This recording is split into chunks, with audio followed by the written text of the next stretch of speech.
Hello નમસ્કાર વિદ્યાર્થી મિત્રો દરેકનું હાર્દિક સ્વાગત છે મિત્રો ધોરણ 11 જેની અંદર ચેપ્ટર નંબર 1 છે સાચો દેખો જગ બવરાના સૌથી સંપૂર્ણ સોલ્યુશન આપણે આ વિડિયો અંદર કરવાના છીએ તે પહેલા મિત્રો જો ચેનલમાં જો પ્રથમ વખત આવ્યા છો તો ચેનલને ફટાફટ સબસ્ક્રાઇબ કરી તમારા મિત્રોને પણ અવશ્યપણે શેર કરી દેશો જેથી કરી કોઈ પણ નવી નોટિફિકેશન આવે તેની સંપૂર્ણ જે જાણકારી છે તમને મળી રહે।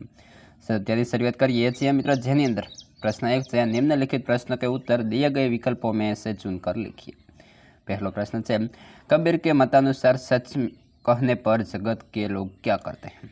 ऑप्शन ग मारने दौड़ते हैं।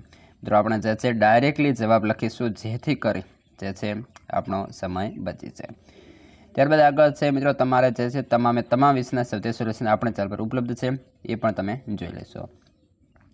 प्रश्न 2 है इनमें से किन लोगों का ज्ञान व्यर्थ है? तो क जो आत्म सम्मान को छोड़ पत्थर की पूजा करते हैं उनके जो है वो ज्ञान व्यर्थ है। प्रश्न 3 है तुर्कों की क्या पहचान है? तो आवश्य ग मेहर।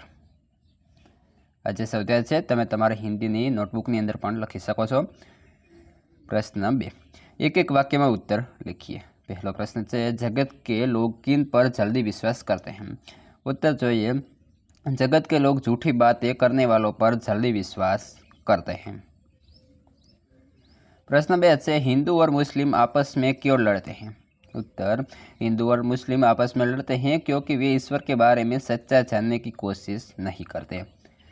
प्रश्न 3 अंतकाल में कौन लोग पछतावा करते हैं? उत्तर माया में लिप्त गुरु से मंत्र लेने वाले शिष्य स्वयं तो डूबते ही है, गुरु को भी डूबते हैं और अंत में पछतावा करते हैं। प्रश्न 4 हिंदू लोगों की क्या पहचान है? उत्तर मूर्ति पूजा माला छाप और तिलक ये हिंदू लोगों की पहचान है।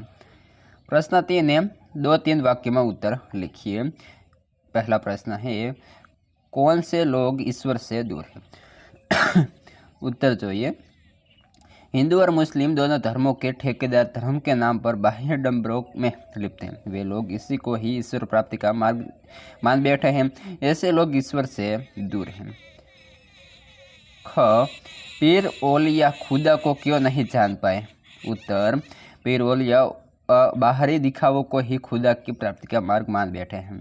वे कुरान पढ़ते हैं और शिष्य बनाते हैं। ये लोग लोगों को मज़ारों पर इकट्ठा करते हैं पर खुदा को ये लोग नहीं पहचान पाए।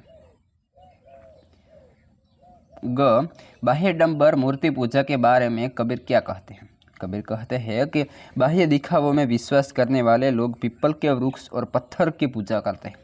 वे तीर्थ व्रत में अपना समय बर्बाद करते हैं पर आत्मसम्मान के बारे में वे इन्हें कोई जानकारी नहीं है। प्रश्न 4 5 से 6 पंक्ति में उत्तर लिखिए। प्रश्न 1 हिंदू व मुस्लिम धर्म की क्या स्थिति है? पद के आधार पर बताइए। उत्तर कबीर न हिंदुओं से प्रसन्न है न मुसलमानों से। वह कहते हैं कि हिंदू राम को अपना मानकर उन्हें भगवान मानते हैं, मुसलमान रहमान को अपना मानकर वह सर्वस्व मानते हैं। इस बात को लेकर वे आपस में झगड़ते हैं या तक कि मरने कटने को तैयार हो जाते हैं। ये वह नहीं समझते कि राम और रहमान दोनों एक ही हैं, परंतु सच्चाई जानने की कोई कोशिश नहीं करता। इस प्रकार हिंदू और मुस्लिम दोनों धर्मों में ज्ञान की स्थिति है। प्रश्न 2 दोनों धर्मों में से कौन दिखावा है? तर्कपूर्ण उत्तर दीजिए। उत्तर कबीर कहते हैं कि पीर और औलिया कुरान तथा धर्म की दूसरी किताबें पढ़ते हैं। वे दूसरों को अपने अनुयायी बनाते हैं पर वे खुदा के बारे में कुछ नहीं जानते। हिंदू भी ढोंग और पाखंड को ही धर्म समझते हैं पर आत्मसम्मान के बारे में अज्ञान है। सच तो यह है कि हिंदू और मुसलमान दोनों अपनी नैतिकता भूल गए हैं। हिंदुओं की दया मानवता मुसलमानों की कृपा दृष्टि दोनों के हृदय में से गायब हो गई है। सचमुच ये अपने अपने ज्ञान के दीवाने हो गए हैं। प्रश्न 3 कबीर ने हिंदू इस्लाम धर्म में व्याप्त बाह्य डंबर का खुलकर विरोध किया है, समझाइए।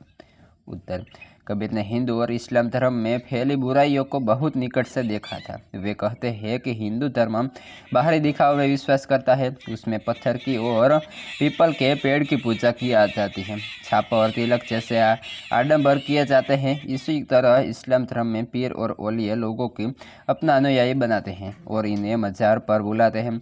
असल व ईश्वर के सच्चे रूप को न हिंदू जानते हैं और न मुसलमान, वे दिखावों को ही धर्म समझते हैं। इस प्रकार कबीर ने हिंदू और मुस्लिम लोगों को धर्मों का खुलकर विरोध किया है। आगे है प्रश्न 1, समानार्थी शब्द लिखिए। उत्तर, बौराना तो दीवाना, थोथा तो खोखला, अभिमान तो निर्भिमान, अनुमान तो अंदाज। प्रश्न 2, मानक शब्द रूप लिखिए। आत्म तो आत्मा, अस्नाना